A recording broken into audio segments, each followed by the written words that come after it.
I stood there, right at the edge of the grand terrace, feeling the sunlight wrap around me like a heavy, golden blanket. My veil floated with every soft gust of wind, and everywhere I looked, people were smiling, laughing, sipping their champagne. They kept saying how perfect I looked, how perfect Mark was, how perfect everything had turned out. It was supposed to be the happiest day of my life, the day every little girl dreams about. And yet, deep down, there was a part of me that felt like I was watching it all from behind glass. Mark stood a few feet away, flashing that brilliant, charming smile he had perfected over the years. To everyone else, he looked like the ultimate catch, confident, devoted, the kind of man you'd be lucky to marry. I watched him work the crowd effortlessly, making my aunties giggle, shaking hands with my cousins like he belonged in our family for decades. Part of me almost admired the act. If I didn't know better, I might have believed it myself. But that's the thing, I did know better. As the guests gushed about our once-in-a-lifetime love, I kept smiling, nodding, playing the role. Inside, though, my heart beat to a different rhythm, one fueled by a truth that no one else could see. I clutched my bouquet a little tighter, the white roses digging into my palm.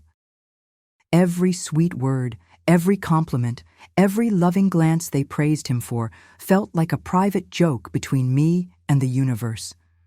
Because while they toasted to our future, I was toasting to something entirely different.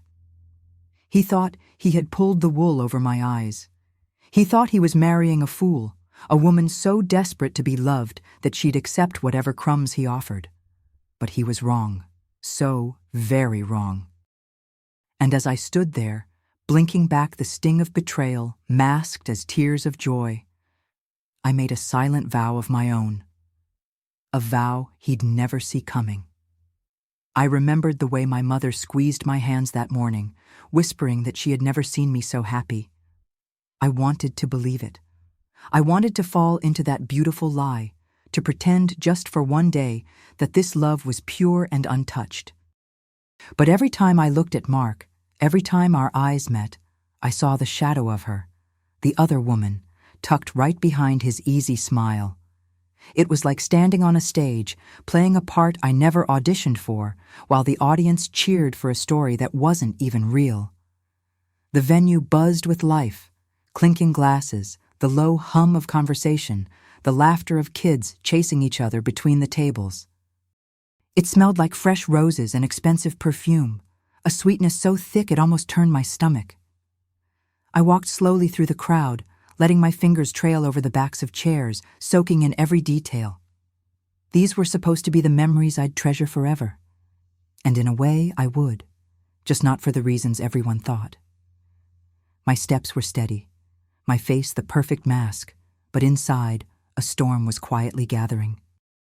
As I watched Mark pose for pictures, laughing with his groomsmen, I felt this strange detachment settle over me. It was like watching a movie I already knew the ending to, one where the heroine realizes too late that the hero isn't who he claimed to be. But I wasn't going to be that tragic figure, crying in the bathroom stall in a torn dress. No, I had something different planned, something unforgettable. They always said weddings were full of surprises. Well, they hadn't seen anything yet. I caught my reflection in a mirrored pillar as I passed by. The delicate lace of my dress, the soft curl of my hair, the carefully painted smile.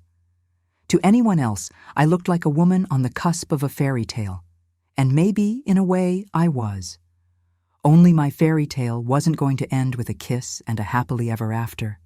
It was going to end with a lesson, one Mark would never forget.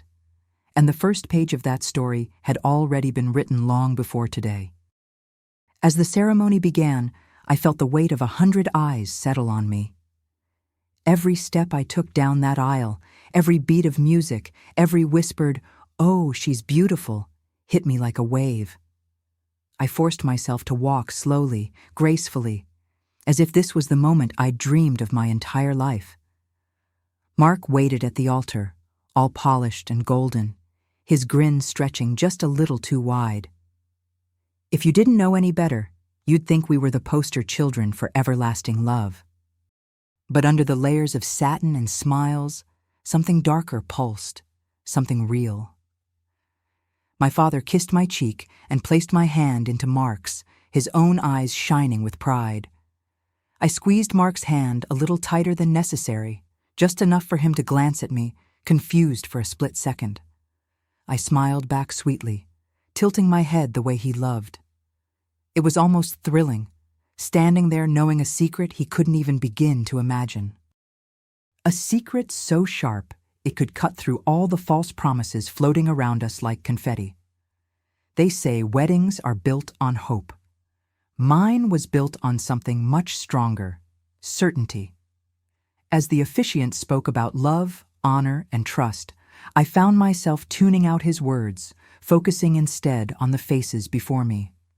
So many people who believed they were witnessing the beginning of something pure, something sacred. I wondered what they would say when the truth came crashing down around them. Would they look at Mark differently? Would they look at me differently? It didn't matter. I wasn't doing this for their approval. I was doing it for the girl who had cried in silence, for the woman who refused to be broken by betrayal. Standing there, heart steady, soul burning, I realized something powerful. I had already won. Long before any vows were exchanged, before any rings were slipped onto trembling fingers, I had reclaimed my story.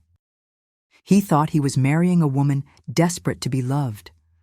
What he didn't know was that he was stepping straight into the first act of his own undoing. And the real fireworks, well, those were still to come. It all started with something so small, it almost slipped by, unnoticed. One lazy Sunday afternoon, Mark had left his tablet on the kitchen counter while he took a call outside.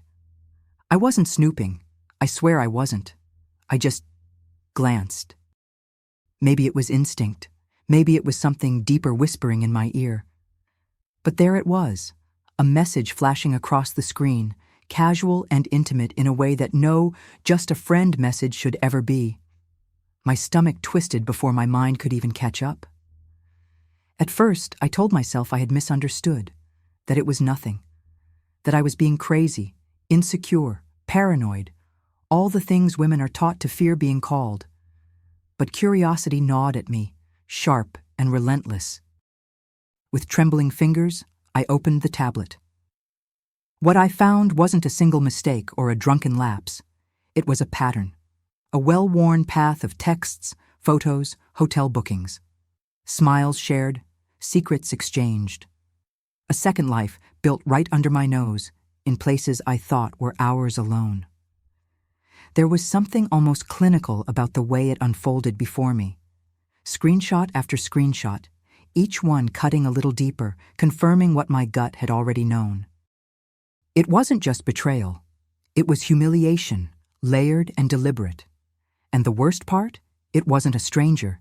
It wasn't someone far away or unknown. It was someone close, someone he had sworn to me over and over was just a friend. The kind of friend you trust around your secrets, your dreams, your fiancé. I sat there, frozen, tablet burning hot in my hands. 1,000 images flashed through my mind. Anniversaries, promises, whispered dreams in the dark. All lies, all of it. And somewhere between the heartbreak and the rage, a clarity settled over me like a second skin. I wouldn't scream, I wouldn't cry. I wouldn't give him the satisfaction of seeing me shattered. No, if Mark wanted to gamble with my heart, then he needed to understand. I was not the kind of woman who folded quietly. I wish I could say I confronted him right then, that I marched outside and threw the evidence in his smug face. But I didn't. Instead, I carefully closed the tablet, placed it exactly where he had left it, and went about the rest of the day like nothing had happened. I laughed at his jokes, kissed his cheek, helped him pick out napkin colors for the reception. Every smile I gave him felt like a weapon tucked neatly into my pocket, sharp and waiting. He had no idea the rules had changed. That night, Lying beside him in bed, I stared at the ceiling while he drifted off, breathing evenly, like a man without a single regret. I turned my head and looked at him, really looked. How many times had I told myself that he loved me? How many little signs had I buried, refusing to connect the dots because it was easier to believe the fairy tale? I wasn't just mourning him. I was mourning the woman I used to be, the one who trusted too easily, who believed that love alone was enough to keep someone loyal. Over the next few days, I became a quiet detective in my own life. Every text he sent, every late meeting, every random guy's night out, I cataloged it all with a cold precision I didn't know I possessed. I stopped asking questions, stopped pressing for answers. Let him think I was oblivious. Let him believe he was smarter, slicker, invincible. He'd built his lies on the assumption that I was too in love to ever look closely. But now I was looking, and I was seeing everything. The final straw came when I found a set of photos tucked away in a hidden folder. Pictures of them together, laughing, drinking, wrapped around each other like a scene from some twisted rom-com. In some of them, I recognized places Mark had taken me, restaurants we had claimed as ours. It was like watching my memories being rewritten by a stranger's hand. In that moment, the last piece of me that clung to hope snapped clean in two. I wasn't going to cry. I wasn't going to beg. I was going to burn this illusion down, piece by piece, on my terms. The decision came to me in a kind of terrifying calm, the kind of stillness you feel right before a storm rips the world apart. I wasn't going to end things in private, tucked away in a sad little conversation nobody would ever hear about. No, if Mark wanted to humiliate me by building a relationship on lies, he was going to reap every consequence under the same spotlight he craved. I wouldn't just walk away. I would make sure he remembered exactly who he underestimated. I spent that night at the kitchen table, my fingers tapping a steady beat against the wood, thinking, planning. Not out of rage. That would have been too messy, too obvious. I needed precision. I needed patience. I needed to turn this betrayal into something unforgettable. I pulled out my wedding notebook, the one filled with dates, names, and timelines. Ironically, the very thing we had poured so much hope into was about to become the blueprint for his downfall. The next morning, I woke up before Mark, made coffee, kissed his forehead like any dutiful fiancé would. Inside, though, I had already shifted into a new version of myself, one colder, sharper, smarter.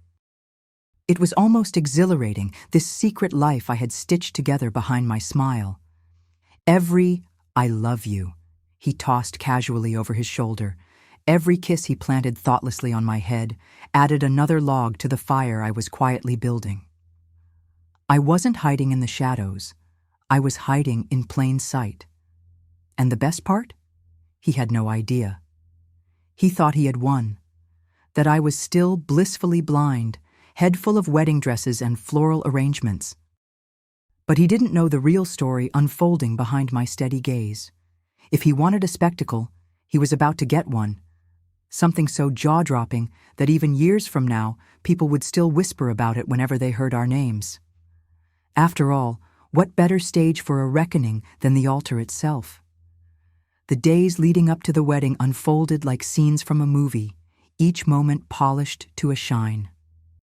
I smiled through cake tastings and dress fittings, nodded along during seating chart debates, even let Mark spin me around the dance floor at our rehearsal dinner like we were living some beautiful dream.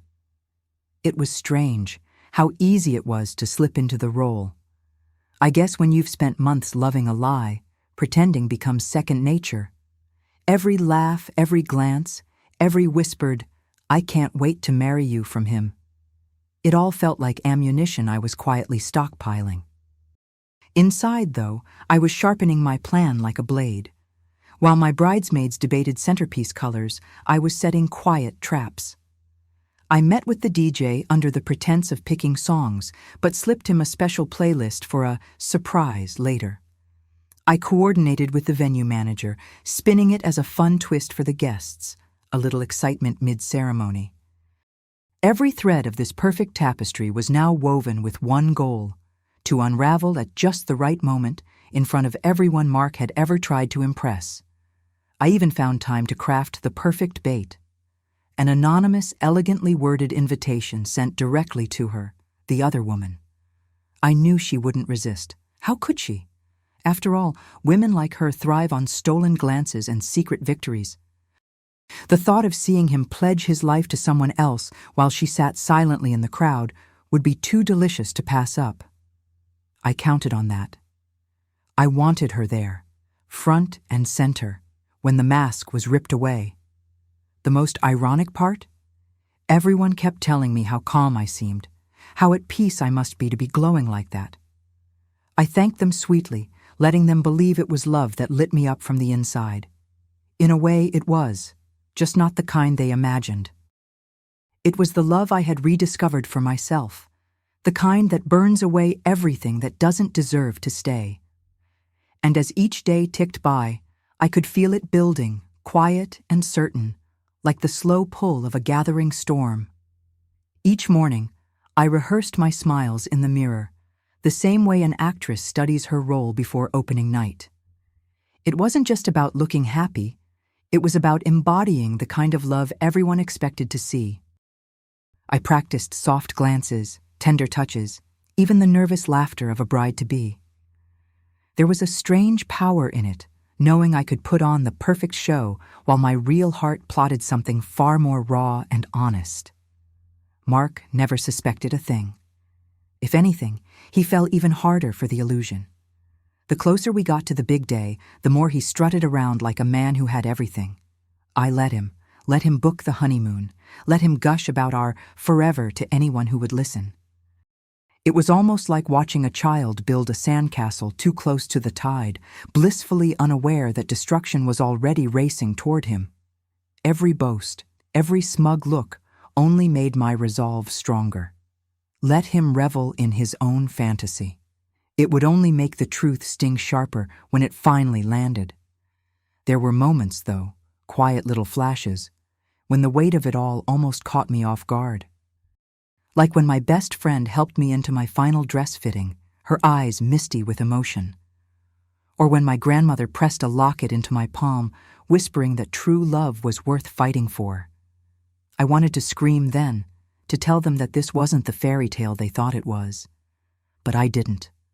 I swallowed the ache, smiled wider, and tucked their hopes carefully into my heart, knowing they'd need them more than I would soon.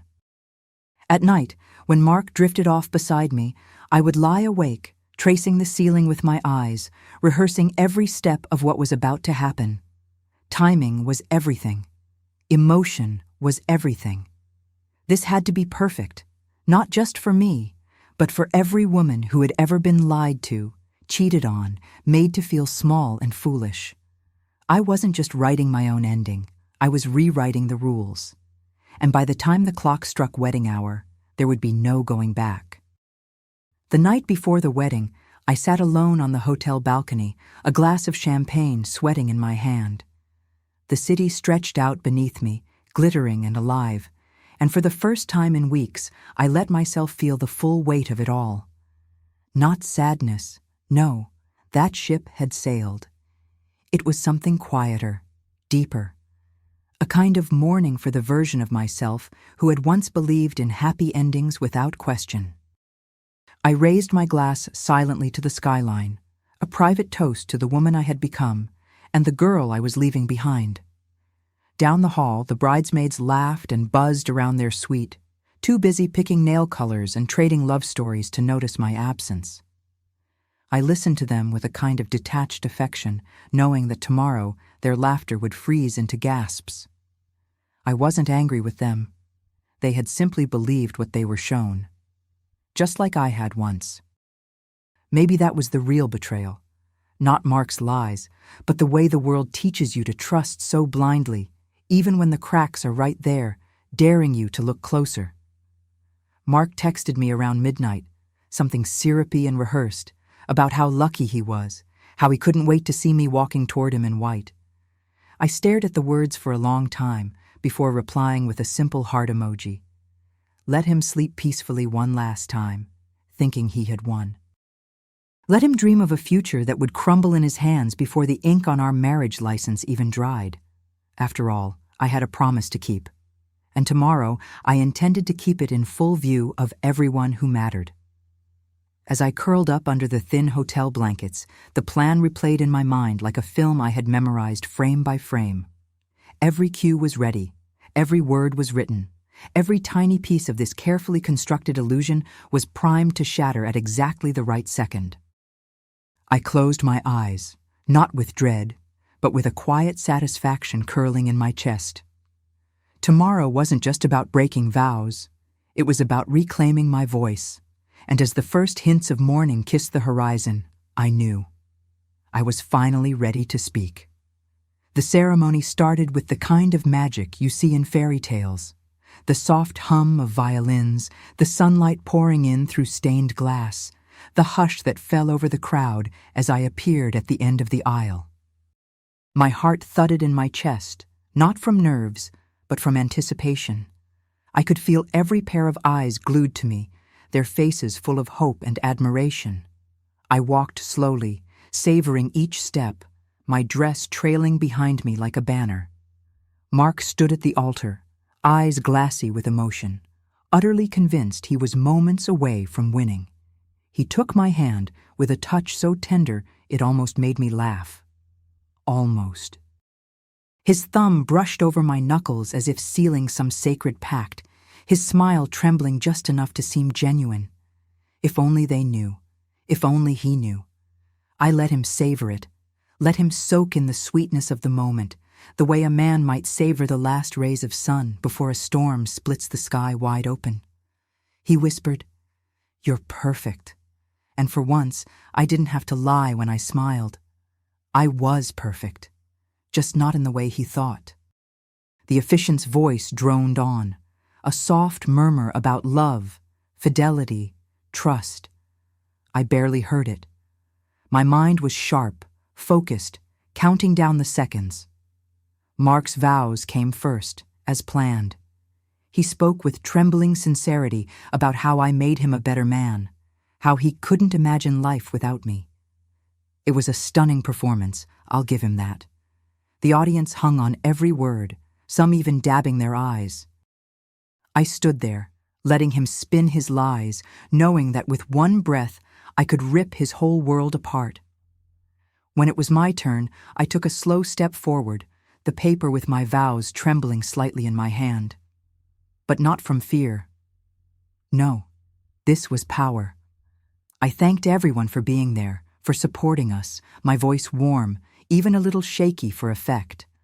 I saw Mark beam at me, soaking up the moment like it was his.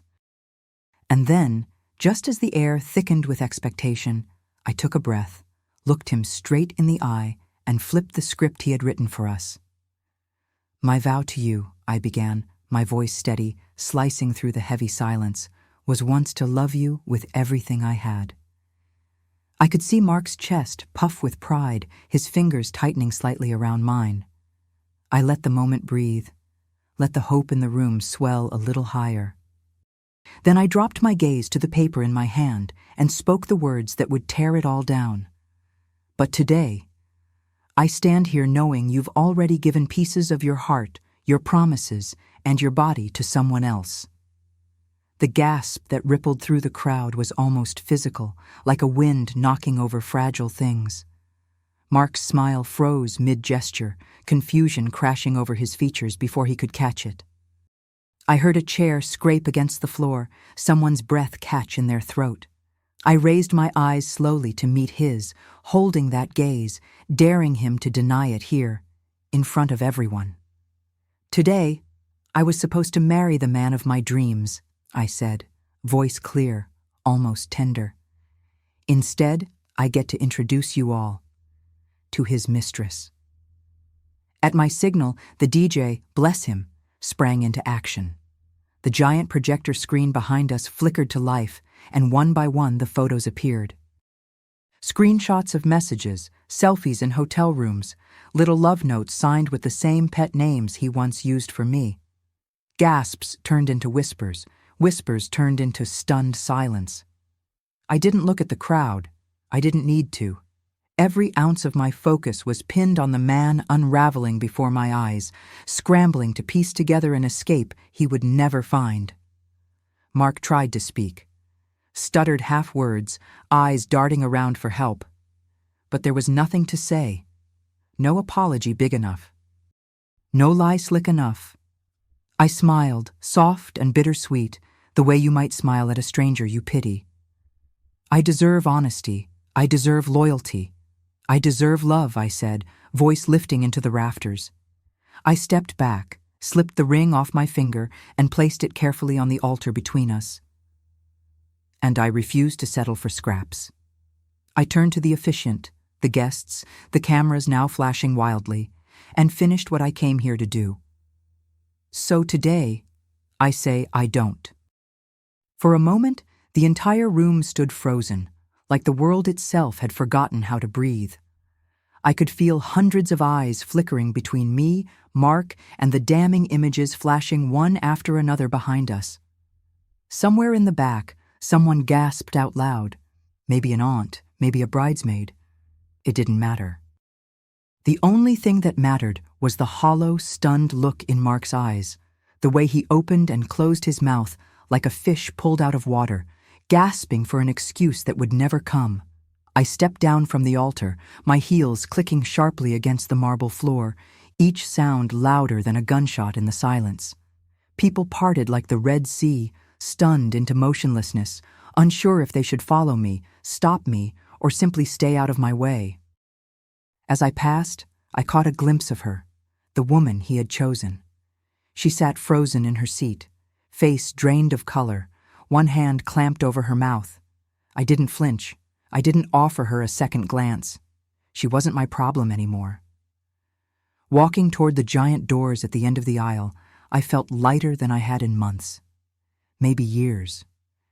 Every step peeled off another layer of shame, of sadness, of betrayal that I had carried like a second skin.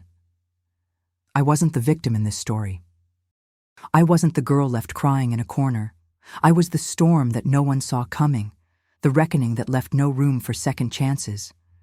And somewhere deep inside, in a place no one could touch, I knew this was the real beginning.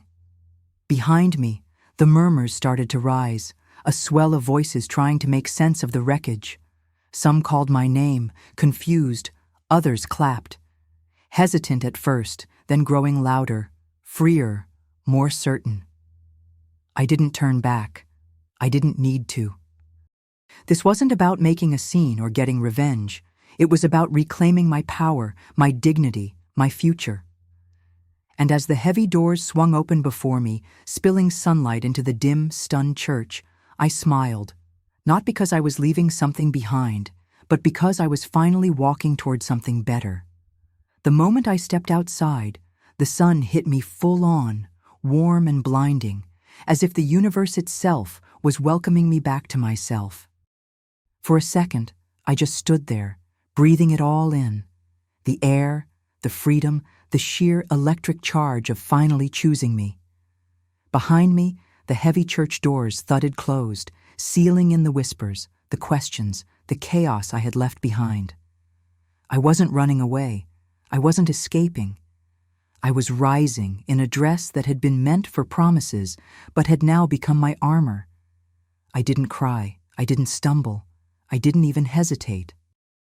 I walked straight down the stone steps with my head high, bouquet clutched loosely in one hand like an afterthought. A few guests had followed, trickling out, unsure if they should say something, do something. Some just stared, their expressions a tangle of shock and reluctant admiration.